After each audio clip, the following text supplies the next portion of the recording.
Assalamualaikum warahmatullahi wabarakatuh. Sebelumnya, di sini saya dan teman-teman saya dari kelompok 8 akan mempresentasikan mengenai sifat unsur golongan 8A. Gas mulia adalah unsur-unsur yang berada dalam golongan 8A dalam tabel periodik. Disebut sebagai gas mulia karena unsur-unsur yang berada dalam gas mulia ini sangat stabil. Tidak ditemukan satupun senyawa alami dalam unsur ini. Unsur yang pertama dalam gas mulia ini adalah helium. Helium adalah unsur kimia yang berlambangkan He dan memiliki nomor atom 2.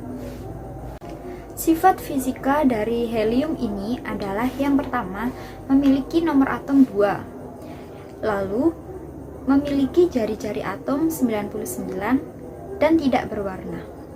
Sedangkan sifat kimia dari helium adalah yang pertama, tidak berwarna, tidak berbau, dan tidak berasa. Untuk helium ini juga tidak larut air. Dan helium dapat dicairkan pada suhu rendah. Kegunaan helium ini adalah sebagai bahan utama dalam pengisian balon udara ataupun balon hias. Balon hias contohnya balon yang digunakan untuk acara-acara ulang tahun. Dan karena sifatnya yang ringan, helium ini digunakan untuk mengisi balon dan sangat memungkinkan untuk balon terbang di udara.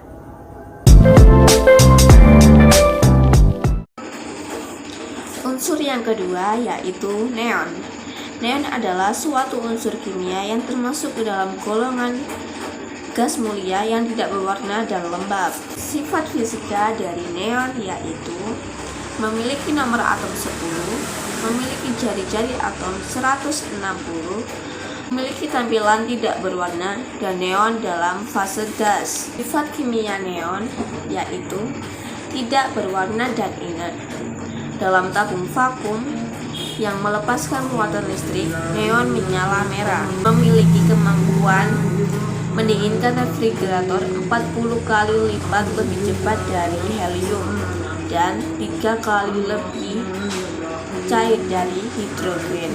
Kegunaan dari neon adalah neon biasanya digunakan untuk mengisi lampu. Neon juga digunakan sebagai indikator tegangan tinggi, zat pendingin, penangkal petir, dan mengisi tabung televisi. Unsur yang ketiga yaitu argon. Sifat fisika dari argon yaitu memiliki nomor atom 18, memiliki jari-jari atom 192, memiliki tampilan tak berwarna, dan argon merupakan fase gas. Sifat kimia dari argon dalam tekanan rendah berwarna merah muda dan dalam tekanan tinggi berwarna biru. Merupakan gas inert, tidak bereaksi dengan zat lainnya. Bersifat stabil dan tidak bisa berikatan dengan unsur lainnya. Kegunaan argon. Argon digunakan dalam bola lampu listrik sebagai gas pelindung untuk produksi titanium dan unsur reaktif lainnya, sebagai atmosfer pelindung untuk menumbuhkan silikon dan kristal germanium. Kripton. Pengertian kripton adalah suatu unsur kimia dalam tabel periodik yang memiliki lambang Kr dan nomor atom 36. Nama ini diambil dari kata-kata bahasa Yunani, yaitu kriptos, yang berarti tersembunyi. Sifat unsur kripton. Kripton, lambang Kr, nomor atom 36, tampilan tak berwarna, fase gas, kegunaan lampu kilat untuk fotografi. Sifat kripton, dalam tabung yang dialiri listrik berwarna putih kebiruan, tidak berbau. Manfaat kripton. Kripton digunakan untuk mengisi bola lampu listrik yang menggunakan campuran kripton dan argon kripton juga digunakan dalam lampu proyeksi fotografi. Dalam lampu energi tinggi seperti yang digunakan di bandara dan strobo lampu karena memiliki respon yang sangat cepat pada arus listrik.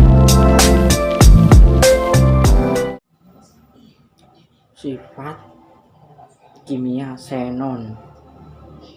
Yang pertama, dalam tabung yang dialiri listrik tidak berwarna biru keunguan.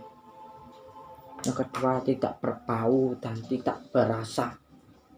Yang ketiga, dalam keadaan standar gas mulia tidak dapat terbakar. Berikutnya, kegunaan dari xenon digunakan dalam pembuatan bakterisida dan pembuatan tabung elektron. Nah, untuk unsur yang terakhir yaitu radon. Radon termasuk dalam gas mulia dalam tabel periodik dan termasuk beradioaktif. Radon ini terbentuk dari peluruhan radium. Radon ini termasuk gas yang paling berat dan berbahaya untuk kesehatan kita. Radon sendiri memiliki lambang unsur Rn. Dan radon juga memiliki nomor atom 86 serta jari-jari atom 240. Sifat kimia dari radon adalah dia bersifat radioaktif. Yang kedua, radon ini jika pada suhu ruang dan tekanan ruang akan tidak berwarna. Sedangkan pada suhu rendah atau membeku, radon memiliki warna kuning. Sedangkan radon yang cair berwarna merah jingga. Kegunaan radon ada beberapa macam. Yang pertama, radon digunakan untuk bidang kedokteran untuk terapi radioaktif. Yang kedua, radon di dalam tanah diteliti untuk memprediksi terjadinya gempa. Dan yang terakhir, kegunaan radon digunakan untuk penelitian, pengamatan, interaksi antara air tanah dengan air sungai. Nah, bagaimana dengan video kami? Mudah dipahami bukan? Semoga apa yang kami sampaikan bermanfaat untuk kalian semua yang menonton video ini. Mentari senja telah tenggelam. Hujan turun mulai terjatuh. Kami tutup presentasi ini dengan salam. Wassalamualaikum warahmatullahi wabarakatuh.